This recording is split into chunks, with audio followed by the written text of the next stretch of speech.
My name is Dray. I interned in the summer of 2018, and I'm currently a junior theology major at SNU. So my favorite memory was within the first few weeks of the internship. There was a child who was very distressed, and I didn't know why, and I was just leading my group like normal, and for some reason he was just really angry and upset, and so I pulled him away and I sat down with him and asked him what was wrong and what was going on, and he just cried and just sat there for like 5 or 10 minutes, and I just sat there and let him cry with me, and that's really stuck with me because it's I don't know, it's refreshing to know that when children have problems that you can sort of help them solve it.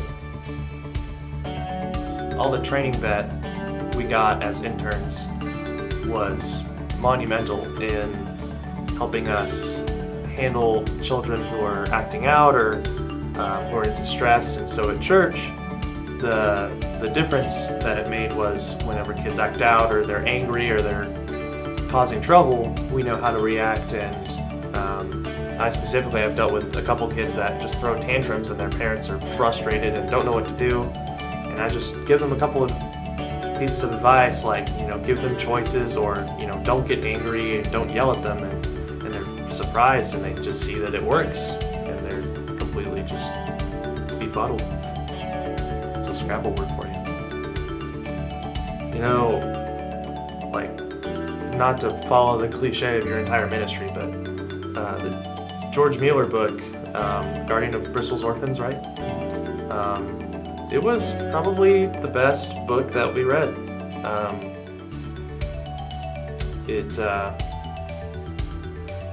It just paved the way. It was the first book that we read. It paved the way for us to know that sometimes you just have to rely on God, even if things aren't completely okay.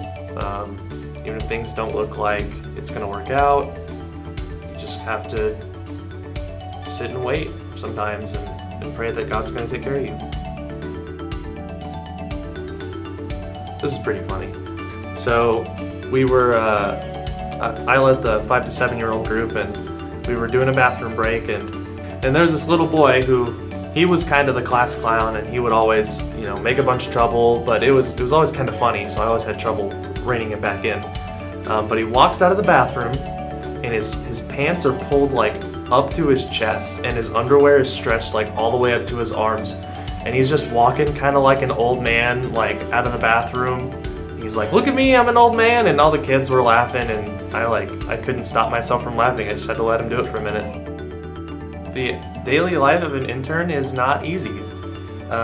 Usually, if Chris doesn't cancel the meeting, you get up around 5, and you head to your intern meeting at 6, and you try to stay awake and drink a lot of coffee, and you talk about ministry and what's wrong and what's right and how Renovation community is working out, and your personal problems and your group problems and everything. And then you start, you head back to the church and you get ready for kids to start showing up, and they start showing up around 7:30 sometimes, and your day starts around 3 o'clock. Then the extended care starts, and it's a little more grouped up and it's a little bit easier. Everyone can breathe, and kids usually go home by 6. After that, you just probably shower because the gym is really hot and you're probably really sweaty and gross. And then you should read a lot of books. You should read all of Chris's books and hopefully go to bed by like 10, but probably not because you have other things to do in your life. If you are considering like senior pastor ministry, because senior pastors will eventually have to deal with children's ministry at some point in their ministry, it's important to have experience in that. So senior pastors should definitely, people who are thinking to be senior pastors should definitely consider interning here. Youth pastors as well. The training offers a lot of educational and important ways to handle disruptive kids and kids that are not emotionally well, and that kind of plays into teens as well. If you're considering urban ministry, this is a great opportunity because the area that the church is in is very impoverished and needs a lot of help, and there's a lot of experience to get to work with children who are under the poverty line.